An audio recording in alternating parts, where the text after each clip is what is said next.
Okay guys, we're learning about graphing quadratics. The first thing I'd like you to do is please make sure that you have your name somewhere on the front page of this little book so that if it falls out of your notes, we can get it back to you. Of course, you can always color these letters. That's why I create them. And now we're going to just go through the basics. A lot of these you already know. For example, where are your x-intercepts? Well, your x-intercepts are wherever the graph crosses the x-axis. So that's 3 and -1. So these are called my x-intercepts, but there's two other names for them. They're also called zeros, and they're also called roots. Let me just try to see if this needs to focus a little better. Perfect. So right here, these are all the same thing. We're simply going to say x equals -1, 3. Do not put parentheses. Parentheses means that this would be x and this would be y, but these are both x values. Another way that they like to write it on the STAR test is sometimes they'll write it like this, and sometimes they'll write it like this. If x is -1, can you see that the y value is 0 because we're up 0? That's why they're called zeros. And then 3, 0. So those are my x-intercepts, my zeros, and my roots. Our y-intercept, you can see, is right here at -3.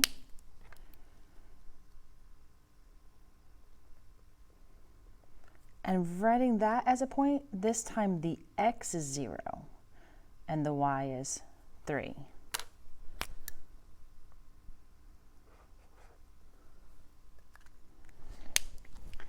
Now this is your first new term, vertex.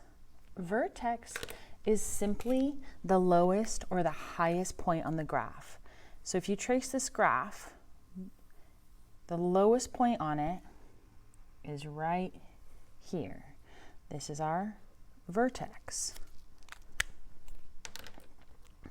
In this case, it's 1, -4. So I'm going to just make a note for myself. It's the lowest / highest point. Now these are some new vocabulary for you. Most of the time we'll abbreviate axis of symmetry as AOS. The axis of symmetry means where you can fold the graph in half and it would copy itself. This is always right through the vertex. So I'm going to just take a ruler right through the vertex, follow this dashed line, and I'm going to draw a dashed line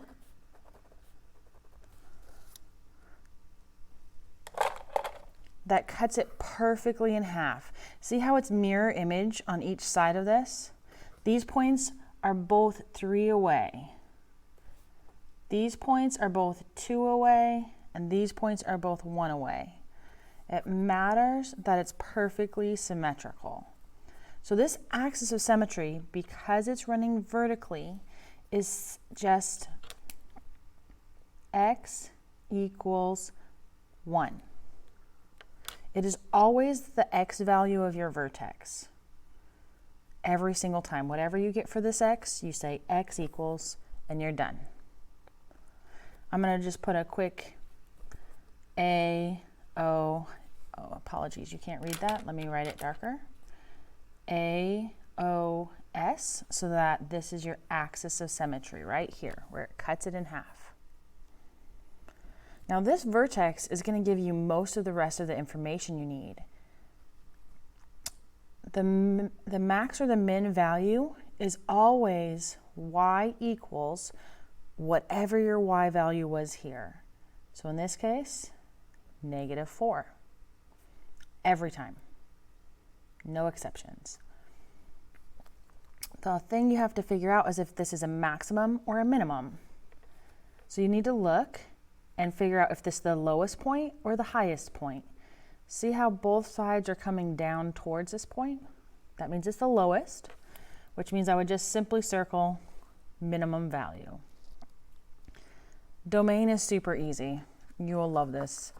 Every single time on basically every quadratic, unless it's a story problem, it is always all real numbers. And most of the time we're too lazy to write that. We simply do 2 bars and turn it into an R, which is a shortcut for writing all real numbers. Now the range, again, we're going to be using this value. It's going to be y and it's going to be -4. But to figure out which inequality goes here, we have to look at the graph. Is the -4 the lowest point or the highest point? Since it's the lowest point, we do a greater than or equal to symbol. I'm going to do some quick notes here. If it's a smiley face, if the parabola is going up like this, then it's always a y is greater than. If it is a frowny face, it is y is less than or equal to. That's simple.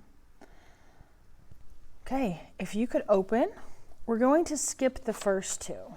These both say factored form. We're going to come back to these.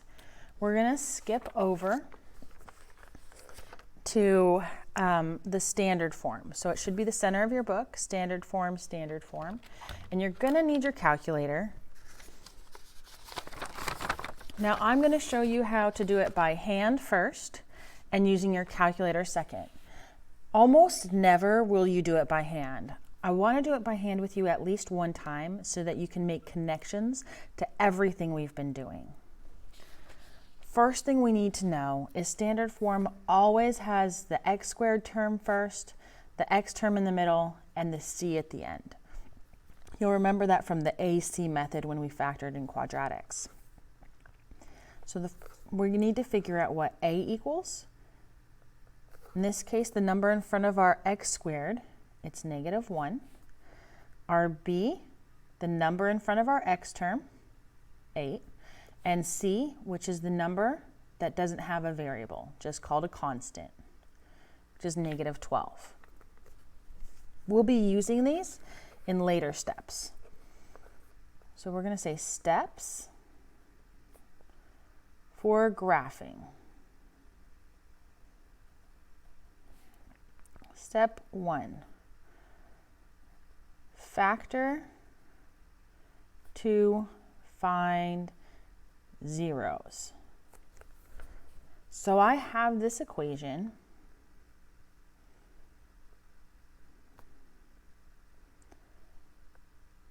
I think that's a negative, apologies. That's a negative.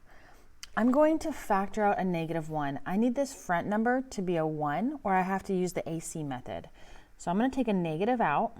It's a -1 outside. That's just going to flip all of these signs. And now to factor, I draw an x.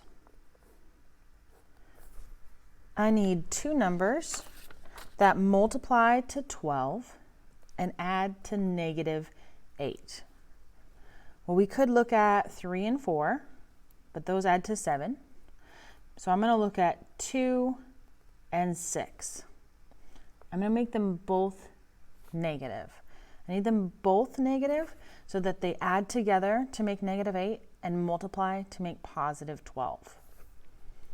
Now I'm going to set up my factors. The -1's still in front. That's not right. -1's still in front. X minus 2, x minus 6. And I'm done factoring. The next step to find your zeros, if you'll remember, the zeros are where y equals 0. I'm going to flip to the front for a second.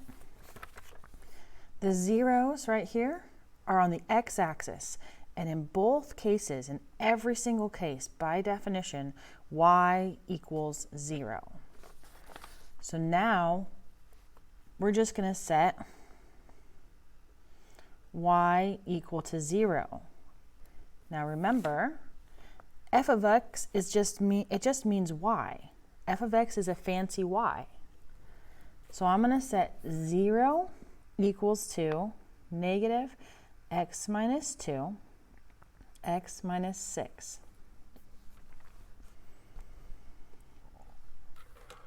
Now this is the part you got to think about. What's 0 times anything? 0 times 5 is 0, 0 times 10 is 0, 0 times a million is 0. So if either one of these is 0, since this is multiplied by the whole rest of the equation, that would work as a 0. Also with this one. So we set each group, each one of these is going to be set equal to 0. If there was a variable outside, we would also set that equal to 0. So I'm going to have x minus 2 equals 0 and x minus 6 equal to 0. Draw my line, add the 2 to the other side, x equals 2. Draw my line, add the 6 to the other side, x equals 6. These are my zeros. I'm going to go ahead and write those right here. I'm going to go over 2 up 0, over 6 up 0.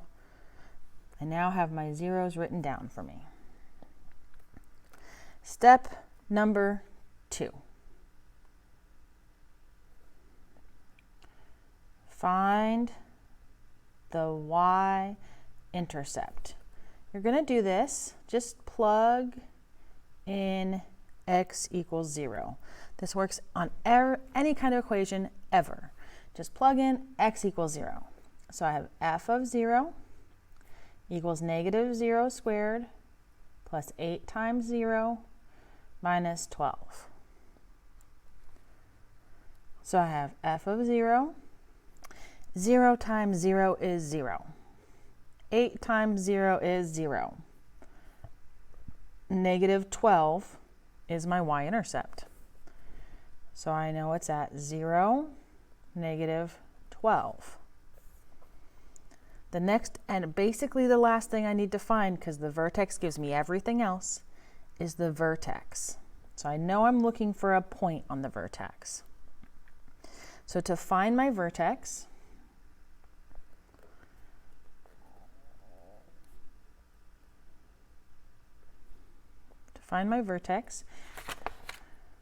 we're going to do the opposite of b over 2a, and then we just plug that into the original equation to get our y value out. Now that looks complicated, but it's pretty easy. I want you to think of this negative sign as the opposite. I want you to think of it that way, because if b is already negative, you might forget to flip it to a positive. So I'm going to slide up so we can see what b and a are. I know that x equals the opposite of b over 2a. So if I slide back up, b is equal to 8, a is equal to negative 1. So I'm going to slide those in.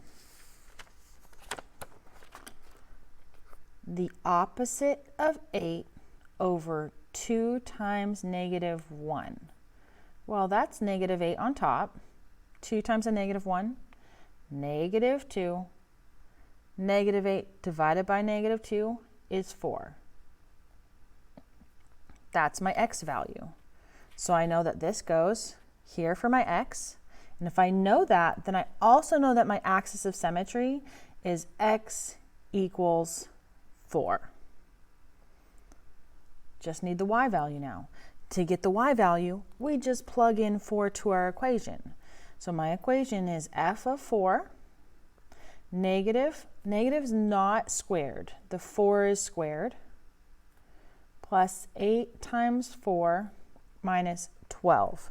Now, if you put that in your calculator, you should get out a positive 4.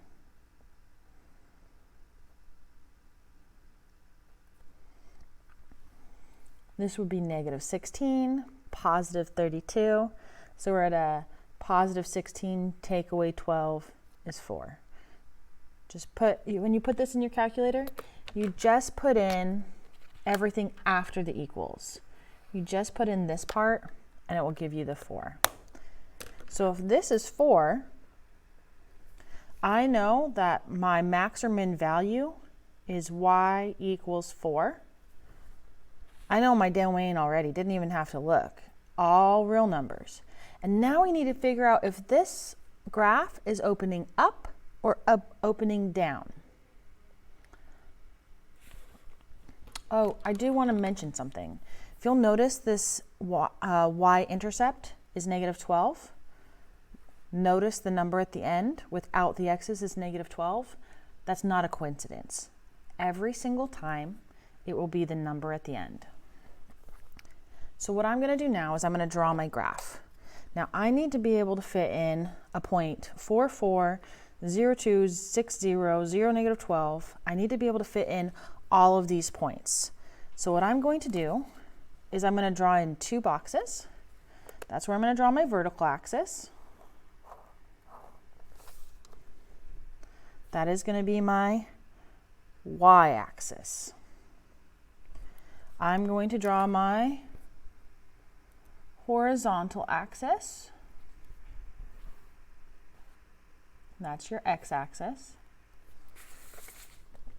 And now there's no scale, so I can pick whatever I want. To keep it simple, I'm going to just count, every box is worth 1, but I'm not going to write in every number. I'm just going to count by 2s this direction. I'm going to put my x-intercepts on. 2, 6. Now in the vertical direction, it goes, I need to go all the way down to negative 12. Well, 1, 2, 3, 4, 5, 6, 7, 8, 9, 10. That's not going to work if I count by 1s. We could count by 2s. So I could go 2, 4, 6, 8, 10, 12. That could work, where this is negative 12.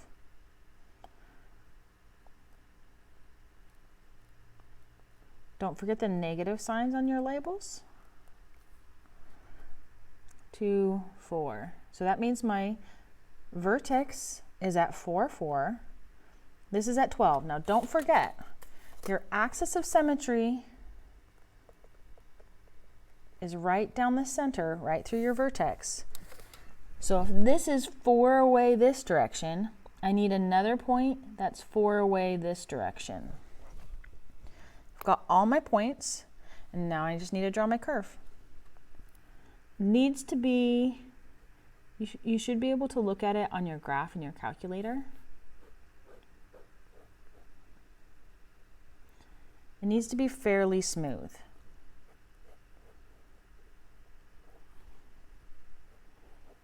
Don't forget your arrows on the end. So that's a pretty good drawing. It's not perfect, but it's good enough. And that lets us know that it's going down. So we need to go back and say that this is a maximum. So we're just going to circle, circle maximum, not the minimum. And then in range, we know that y is going to be less than or equal to 4. And we're done. Now, I don't expect you to do this by hand. That's a lot of steps to remember. So let's go through how to do it in your calculator. It is much faster, much easier. We're going to use this equation. Your first step is to open a new doc, and you're going to add a graph.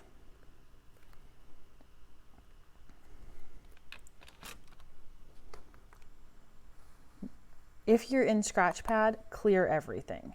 If there's another graph on there, it'll mess you up. So I'm actually going to go to the home new document. Yep, I don't want to save anything. And I want to add a graph. Boom. Automatically has that f of x equals. If for some reason it's not there, press menu 3, 1. So we're going to go to menu 3, 1. You're going to put in the equation. Make sure you press enter. If you don't press enter after you've put in your equation, nothing else will work. So I'm going to just put in x squared plus 6x plus 12. Boom. There's my graph. So our next step is menu 5, 1. Menu 5, 1 is going to let us trace this graph. If you see this, this is my y-intercept, 0, 12. I know it's my y-intercept because it's crossing the y-axis there. My x is 0, and there's a little trick. If there's not a label here, but you think it's an important point, if you press the up arrow, the label will pop up. So here it's labeled y-intercept. So I'm going to go ahead and write that down right here at y-intercept, 0, 12. Also remember, it's just the number without any variables. Now, can you guys see that there's no x-intercepts? This isn't crossing the x-axis. So for all of these x-intercepts, we're going to say none. There are no x-intercepts, no zeros, no roots. We do, however, have our vertex. This is the lowest point. Again, the label is not showing up. If you click the up arrow, it's now telling me it's a minimum. I just accidentally pressed escape. Didn't think about that. I went back and pressed menu 5, 1. This is my vertex. So my vertex is -3, 3, which means my axis of symmetry is x equals -3. My max or min value is y equals 3. My domain, you should know, all real numbers. And my range is going to be y. And in this case, because this is the low point, that means it's a minimum. Its y is greater than or equal to 3. Now that we've got all this, we just need to graph. So I'm going to go to my menu and change my zoom just to make it a little bit easier for me to see. I'm going to go to standard zoom. This I think is a little bit easier to see that it's not crossing the x-axis. Comes towards it and flips right back away. So if I need to put all of these points on here, I'm going to put the y-axis pretty far over. I'm going to put it with only one box showing. And then because we have no x-intercepts, I'm going to put the x-axis at the very bottom.